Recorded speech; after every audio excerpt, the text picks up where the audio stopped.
Welcome back to Between the Ropes TV.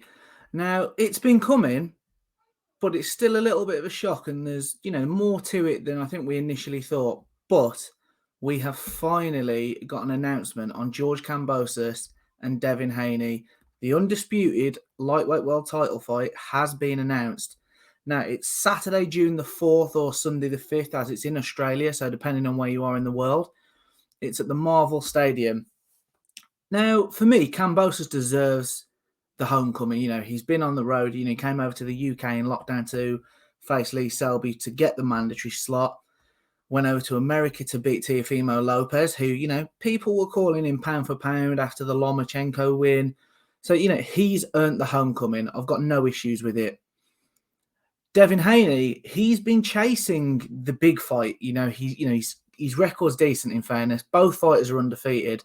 And, Haney's beaten some good names as well.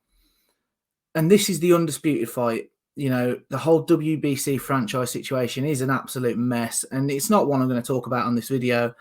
But this leaves no doubt all of the governing bodies recognise Haney as the WBC champion. Kambosos is the franchise. And this is the one. This tells us who the king of the lightweight division is with the belts. Because I think you'd always have to include Lomachenko. And, let's be honest, according to most reports, Lomachenko was in for this fight, wasn't he? It's only because of the sad situation between Russia and Ukraine that he hasn't got the fight. So our thoughts are always with him. And I'm sure he'll fight the winner down the line, let's be honest. But this fight, it's a big fight. It's in Australia, stadium. And I've got to say a massive respect to Devin Haney because most reports are saying, and he was public about it, wasn't he? I'll take the same deal Lomachenko was taking. And it was quite public knowledge Lomachenko wasn't taking the best of packages because he wanted the fight. It's the legacy fight. So respect to Lomachenko and respect to Devin Haney because he's been like a dog with a bone to get this fight. So I think you've got to, give him that respect. He signed a multi-fight deal with Top Rank and Ludabella, co-promotional agreement. And this is where it gets a little bit sort of hazy for me because he's been with DAZN, he's been with Eddie Hearn for a good long time now. And the fact that Eddie Hearn and DAZN left him contract free, effectively on paper, he was a free agent. It was a fight-by-fight agreement.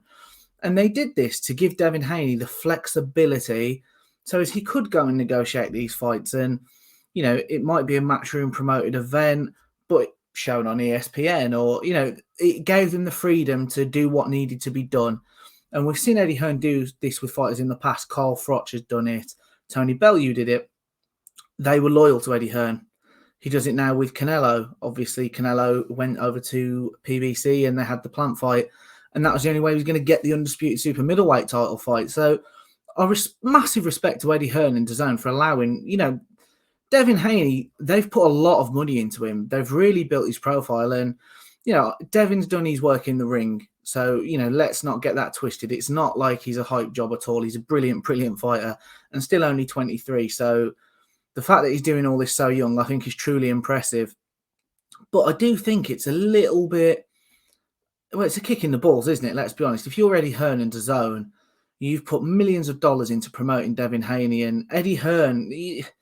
Say what you want about the guy, but he's touring the world, bigging up you as a fighter. There's no better traveling salesman, is there? He's got the worldwide platform with DAZN, and he's pushed Haney. And I think it's a kick in the teeth. I really do to Eddie Hearn and DAZN. They possibly deserve better. I think you could have understood if it was like, look, I've got to go. It's a one fight thing. I'll go and get the belts and I'll come back. But to be pictured, as it's announced on a private jet with Bob Arum, as if it's all good. And I'm not a big fan of stuff like that, but I am a fan of Haney in the ring. So where does this leave Eddie Hearn and DAZN now? It's common knowledge. Demetrius Andrade, who was, again, one of the original DAZN American, let's crack the market. We've signed Andrade, we've signed Devin Haney. We've got some real talent. Demetrius Andrade is going to be going separate ways. He's on BT Sport for his fight in May with Zach Parker. Devin Haney now has gone to Top Rank and Ludabella.